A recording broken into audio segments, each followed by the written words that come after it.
This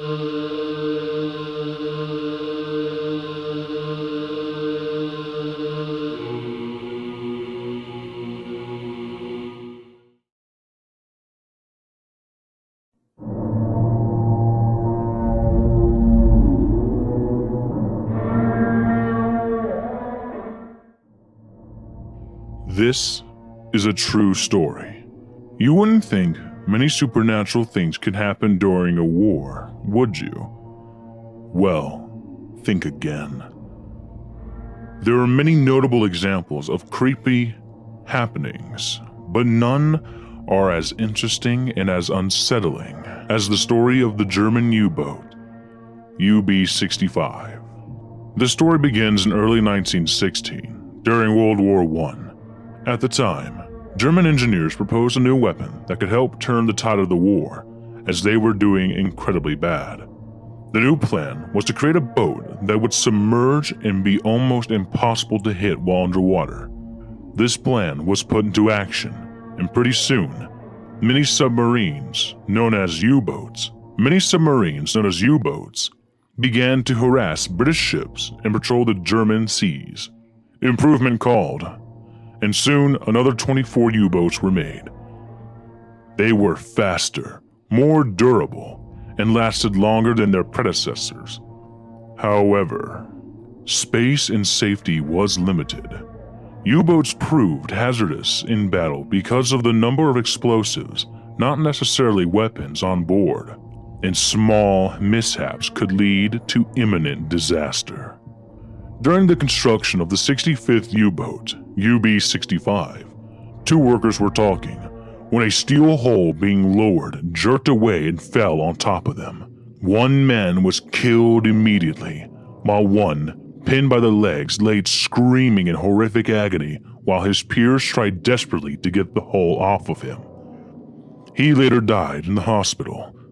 Of course, the incident was brushed off as an accident, and work continued. Weeks after the submarine was finished, 3 workers that went into the engine room to add a few adjustments were heard coughing and crying for help. A nearby worker trying to rescue them found out that the door was jammed, and by the time the doors opened, the 3 men were found dead, killed by poisonous fumes in the engine room. No one knew why or how the fumes escaped. However, there was no investigation since the U-boats were needed desperately, and it was rushed into service. On a nice calm day in service, UB-65 experienced another fatality. Apparently, the captain of the boat asked a cadet to close the deck gun doors. However, according to the bridge watch, the cadet just hopped off the submarine, almost as if he was committing suicide. After research, no body was found. The crew morale sunk considerably. Going for the submarine's first dive, the captain ordered the sub to stop descending. However, the boat seemed to malfunction, and it just kept going down until it hit the bottom. There was a leak in the tanks. Hours passed, and poisonous fumes once again attempted to overpower the crew. 12 hours passed before the boat unexplainably rose back to the surface. The crew came out staggering and wondering how they all survived. 12 hours was the absolute maximum amount of time to be submerged. Minutes more submerged, and the crew could have perished.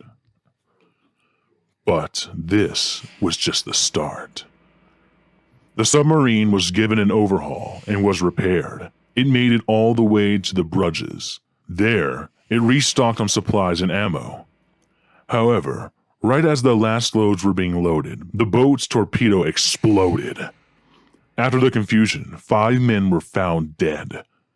One of the men dead was the second officer, also known as Der Schwarze, or the Black, because of his darker complexion.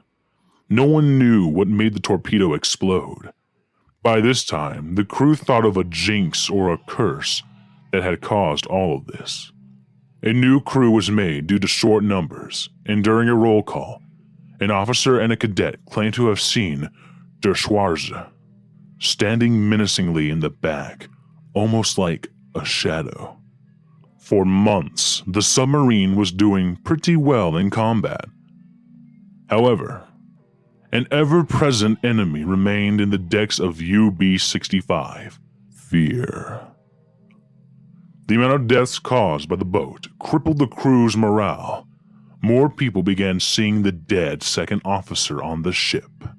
After leaving a Belgian port on New Year's of 1918, the crew's next assignment was to patrol the channel off Portland, harassing enemy ships.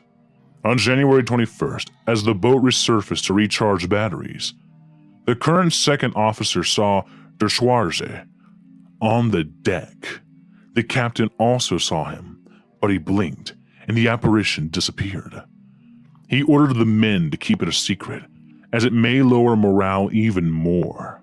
After a few weeks, the captain was walking along a casino when an air raid siren started. The captain started back to the U-boat when a shell fragment flew at him and decapitated him. Finally, the jinx was taken seriously. A new captain was hired, and an investigation started but got nowhere. The crew's morale was lower than ever. A torpedo gunner went insane on board in May and had to be sedated. After seemingly recovering, he went up to the deck and jumped off, committing suicide. The chief engineer of the crew slipped and broke his leg. The gunman of the submarine was swept off by a huge wave and drowned.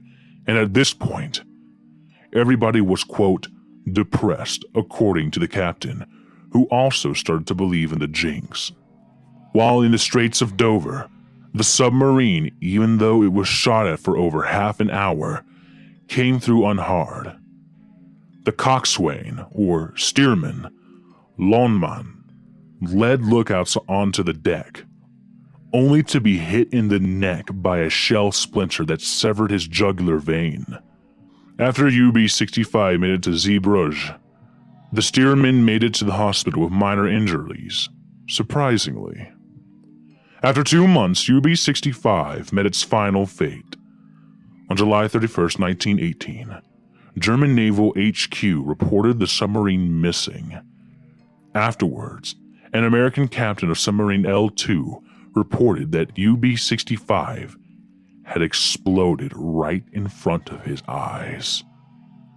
No bullets or torpedoes were fired, just a good plain explosion. The captain also reported seeing a figure on the deck right before the explosion, a man with a dark complexion.